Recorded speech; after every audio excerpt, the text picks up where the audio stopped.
ನಮಸ್ಕಾರ. ಎಲ್ಲರಿಗೂ ದೀಕ್ಷಾ ಸ್ಪಿರಿಚುವಲ್ ವರ್ಲ್ಡ್ಗೆ ಸ್ವಾಗತ. ಫ್ರೆಂಡ್ಸ್, ಇವತ್ತು ನಾನು ಈ ವಿಡಿಯೋದಲ್ಲಿ ನಮ್ಮ ಉಸಿರಾಟದಿಂದ ನಮ್ಮ ಆರೋಗ್ಯವನ್ನು ಹೇಗೆ ಕಾಪಾಡಿಕೊಳ್ಳೋದು ಅಂತ ತಿಳಿಸ್ತಿದ್ದೇನೆ. ಉಸಿರಿನಿಂದಲೇ ನಾವೆಲ್ಲ ಜೀವಂತ, ಉಸಿರು ನಿಂತರೆ ನಾವೆಲ್ಲ ಶವ.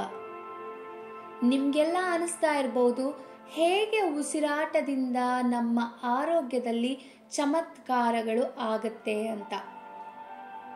ಸ್ನೇಹಿತರೆ, ನಮ್ಮ ಆರೋಗ್ಯವನ್ನ ನಾವು ಯಾವುದೇ ಚಿಕಿತ್ಸೆ ಇಲ್ಲದೆ, ಯಾವುದೇ ಮಾತ್ರೆಗಳು ತಗೊಳ್ದಿರ, ದುಡ್ಡನ್ನ ಖರ್ಚು ಮಾಡದೆ, ಬರೀ ನಮ್ಮ ಉಸಿರನ್ನ ಗಮನಿಸುತ್ತಾ ಫ್ರೀಯಾಗಿ ನಾವು ಆರೋಗ್ಯವಂತರಾಗಿ ಜೀವಿಸಬಹುದು.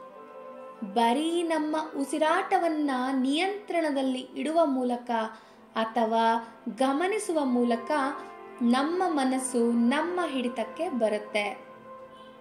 ನಿಮಗೆ ತಿಳಿದಿದೆಯಾ, ಅನುಲೋಮ ಮತ್ತು ವಿಲೋಮ ಪ್ರಾಣಾಯಾಮ, ಕಪಾಲಭಾತಿ ಮತ್ತು ಭ್ರಾಮರಿ ಪ್ರಾಣಾಯಾಮ ಮಾಡೋದನ್ನ ರೂಢಿಸಿಕೊಳ್ಳೋದ್ರಿಂದ ನಮ್ಮ ಅಂಗಾಂಗಗಳಲ್ಲಿ ಹೆಪ್ಪುಗಟ್ಟಿರುವ ಟಾಕ್ಸಿನ್ಸ್ನ ಅಥವಾ ಸ್ಥಗಿತ ಆಗಿರುವ ಅಂಗಾಂಗಗಳ ಸಂಚಲನವನ್ನು ಹೆಚ್ಚು ಮಾಡಬಹುದು. ಅಲ್ಲದೆ ನಾಡಿಗಳು ಸರಿಯಾಗಿ ಕಾರ್ಯನಿರ್ವಹಿಸದೇ ಇದ್ದಾಗ ಅದನ್ನು ಕಾರ್ಯನಿರ್ವಹಿಸುವಂತೆ ಮಾಡಬಹುದು. ಮನಸ್ಸು ಎನ್ನುವುದು ಬರೀ ಮೆದುಳಿನಲ್ಲಿ ಇಲ್ಲ, ಅಲ್ಲದೆ ಪ್ರತಿಯೊಂದು ಅಂಗಾಂಗಗಳಲ್ಲೂ ಅದರದೇ ಆದಂಥ ಒಂದು ಮನಸ್ಸು ಇದೆ. ಇದು ಸೈಂಟಿಫಿಕಲಿ ಪ್ರೂವ್ ಆಗಿದೆ ಕೂಡ. ಉದಾಹರಣೆಗೆ, ನಿಮ್ಗೀಗ ತಲೆನೋವಿದೆ ಅಂತ ಅಂದ್ಕೊಳ್ಳಿ.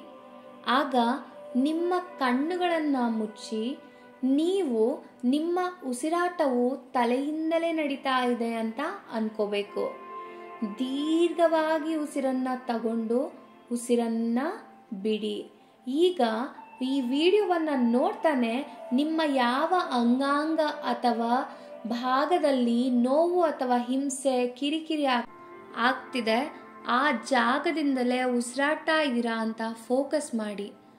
10 ರಿಂದ 15 ಸಲ ದೀರ್ಘವಾಗಿ ಉಸಿರನ್ನ ತಗೊಳ್ಳಿ, ಮತ್ತೆ ಉಸಿರನ್ನ ಬಿಡಿ. ಉಸಿರನ್ನ ತಗೊಳ್ಳುವಾಗ ನೀವು ಯಾವ ಜಾಗದಲ್ಲಿ ನೋವಿದೆ, ಕಿರಿಕಿರಿ ಆಗ್ತಿದೆ ಆ ಜಾಗಕ್ಕೆ ಎನರ್ಜಿನ ಕಳಿಸ್ತಾ ಇದ್ದೀರಾ ಅಂತ ಫೀಲ್ ಆಗಬೇಕು. ಉಸಿರನ್ನ ಬಿಡುವಾಗ ಅಲ್ಲಿರೋ ಪ್ರತಿ ಪೇನ್ ಆಚೆ ಹಾಕ್ತಾ ಇದ್ದೀರಾ ಅಂತ ಅಂದ್ಕೊಂಡು ಉಸಿರನ್ನ ಬಿಡಬೇಕು. ಉಸಿರನ್ನ ತಗೊಳ್ಳುವಾಗ ಆದಷ್ಟು ಪಾಸಿಟಿವ್ ಅಫರ್ಮೇಷನ್ಸ್ನ ಹೇಳ್ಕೊಂಡು ಉಸಿರನ್ನ ತಗೋಬೇಕು. ಉಸಿರನ್ನ ಬಿಡುವಾಗ ಆದಷ್ಟು ಆ ಪಾರ್ಟಲ್ಲಿರೋ ಬ್ಲಾಕೇಜಸ್ ಆಚೆ ಹೋಗ್ತಿದೆ, ಆ ಪಾರ್ಟಲ್ಲಿರೋ ಪೇಯ್ನ್ ಆಚೆ ಹೋಗ್ತಿದೆ ಅಂತೆಲ್ಲ ಹೇಳ್ಕೊಂಡು ಉಸಿರನ್ನ ಆಚೆ ಬಿಡಬೇಕು. ಹೀಗೆ ಮಾಡೋದ್ರಿಂದ ಆದಷ್ಟು ಬೇಗ ನೀವು ಆ ನೋವಿನಿಂದ ಆಚೆ ಬರಬಹುದು. ಇನ್ನೊಂದು ಚಮತ್ಕಾರಯುತವಾದ ವಿಚಾರ ಏನಪ್ಪಾ ಅಂದ್ರೆ, ನಮ್ಮಲ್ಲಿರುವ ನಕಾರಾತ್ಮಕ ವಿಚಾರಗಳನ್ನು ನಾವು ಉಸಿರಿನ ಮೂಲಕ ಆಚೆ ಹಾಕಬಹುದು. ನಕಾರಾತ್ಮಕ ವಿಚಾರಗಳು ಯಾವುವು ಅಂದ್ರೆ ಸ್ಟ್ರೆಸ್, ಆಂಗ್ಸೈಟಿ, ನೆಗೆಟಿವ್ ಥಾಟ್ಸ್. ಇದರಿಂದ ಕೂಡ ನಾವು ಮೆಂಟಲಿ, ಫಿಸಿಕಲಿ ಅನಾರೋಗ್ಯವನ್ನ ಅನುಭವಿಸಬೇಕಾಗತ್ತೆ. ಈ ನಕಾರಾತ್ಮಕ ವಿಚಾರಗಳನ್ನ ಹೇಗೆ ನಮ್ಮಿಂದ ದೂರ ಹಾಕೋದು ಅಂತ ಹೇಳಿದ್ರೆ, ಬರೀ ನಮ್ಮ ಉಸಿರಾಟದಿಂದ ಮಾತ್ರ. ಹೇಗೆ ಅಂದ್ರೆ, ಇದನ್ನ ನೀವು ಎಲ್ಲಿ ಬೇಕಾದ್ರೂ ಮಾಡ್ಬೋದು. ನಿಮ್ಮ ಆಫೀಸ್ನ ಬಿಡುವಿನ ಸಮಯದಲ್ಲಿ, ನಿಮ್ಮ ಮನೆ ಕೆಲಸದ ಬಿಡುವಿನ ಸಮಯದಲ್ಲಿ, ಯಾವಾಗ ಬೇಕಾದ್ರೂ ನೀವು ಇದನ್ನ ಮಾಡ್ಬೋದು. ಹೇಗೆ ಮಾಡಬೇಕು ಅಂದ್ರೆ, ಕಣ್ಮುಚ್ಕೊಂಡು ಕುತ್ಕೊಳ್ಳಿ, ನಿಮ್ಮ ಮೆದುಳನ್ನ ಗಮನಿಸುತ್ತಾ ದೀರ್ಘ ಉಸಿರನ್ನ ತಗೊಳ್ಳಿ. ನನ್ನ ಮೆದುಳನ್ನ ನಾನು ವಿಶ್ರಾಂತ ಸ್ಥಿತಿಗೆ ತಲುಪಿಸ್ತಾ ಇದ್ದೀನಿ ಅಂತ ಫೀಲ್ ಮಾಡಬೇಕು. ಉಸಿರನ್ನ ತಗೊಳ್ಳುವಾಗ ಉಸಿರನ್ನ ಆಚೆ ಹಾಕ್ತಾ ನನ್ನ ಎಲ್ಲ ಸ್ಟ್ರೆಸ್ನ ನಾನು ಆಚೆ ಹಾಕ್ತಾ ಇದ್ದೀನಿ ಅಂತ ಅನ್ಕೋಬೇಕು. ಮತ್ತೆ ಉಸಿರನ್ನ ಒಳಗೆ ತಗೊಳ್ತಾ ವಿಶ್ರಾಂತಿಯನ್ನ ಒಳಗೆ ತಗೊಳ್ತಾ ಇದ್ದೀನಿ ಅಂತ ಫೀಲ್ ಮಾಡಬೇಕು.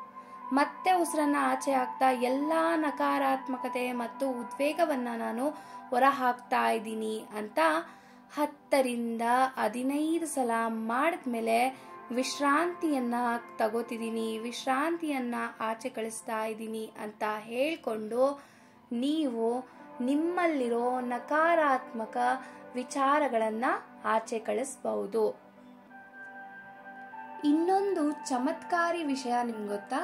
ಬರೀ ನಮ್ಮ ಸ್ವಾಭಾವಿಕವಾದ ಉಸಿರನ್ನ ಗಮನಿಸೋದ್ರಿಂದ ನಮ್ಮ ಟೆನ್ಷನ್ನ ನಾವು ಕಮ್ಮಿ ಮಾಡ್ಕೋಬಹುದು. ಅಲ್ಲದೆ ನಮ್ಮ ಸ್ವಾಭಾವಿಕ ಉಸಿರನ್ನ ಗಮನಿಸೋದ್ರಿಂದ ನಮ್ಮ ನಕಾರಾತ್ಮಕ ಭಾವನೆಯನ್ನ ಸಹ ನಾವು ಕಮ್ಮಿ ಮಾಡ್ಕೋಬಹುದು. ಯಾವ ನಕಾರಾತ್ಮಕ ಭಾವನೆ ಅಂತ ಮೊದಲು ಫೈಂಡ್ ಔಟ್ ಮಾಡಬೇಕು. ಕೋಪನ, ದ್ವೇಷನ, ಜಲಸ, ನೆಗೆಟಿವ್ ಥಾಟ್ಸ ಅಂತ.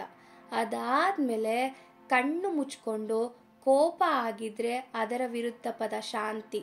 ಶಾಂತಿಯನ್ನ ನಾನು ಉಸಿರಿನ ಮೂಲಕ ತಗೊಳ್ತಿದ್ದೀನಿ ಅಂತ ಅನ್ಕೊಳ್ಳಿ. ಕೋಪನ ನನ್ನ ದೇಹದಿಂದ ಆಚೆ ಹಾಕ್ತಿದ್ದೀನಿ ಅಂತ ಅನ್ಕೊಂಡು 10ರಿಂದ 15 ಸಲ ಮಾಡಿ. ಅದು ಯಾವ ನೆಗೆಟಿವ್ ಫೀಲಿಂಗ್ ಆದ್ರೂ ಪರವಾಗಿಲ್ಲ, ನೀವು ಈ ರೀತಿ ಉಸಿರಾಟವನ್ನ ಗಮನಿಸೋದ್ರಿಂದ ಮತ್ತೆ ಉಸಿರನ್ನ ತಗೊಳ್ಳುವಾಗ ಅದರ ವಿರುದ್ಧ ಭಾವನೆಯನ್ನ ನೀವು ಹೇಳ್ಕೊಂಡು ಮಾಡೋದ್ರಿಂದ ಆ ಫೀಲಿಂಗ್ನ ನೀವು ಆಚೆ ಹಾಕಬಹುದು. ಇನ್ನೊಂದು ಚಮತ್ಕಾರಿ ವಿಷಯ ಏನು ಅಂದ್ರೆ, ಒಂದು ದಿನದಲ್ಲಿ 12 ಗಂಟೆಗಳಲ್ಲಿ ಎಷ್ಟೋ ಜನರ ಮೇಲೆ ನಮಗೆ ಅಸಮಾಧಾನ ಅಥವಾ ಬೇಜಾರಾಗಿರುತ್ತೆ. ಅದು ನಮ್ಮ ದೇಹದಿಂದ ಆಚೆ ಹೋಗಿರಲ್ಲ, ಅದು ಹಾಗೆ ಹೆಪ್ಪುಗಟ್ಟಿರುತ್ತೆ. ಅದನ್ನು ಕೂಡ ನಾವು ದೀರ್ಘ ಉಸಿರಾಟ ಕ್ರಿಯೆಯಿಂದ ಆಚೆ ಹಾಕಬಹುದು.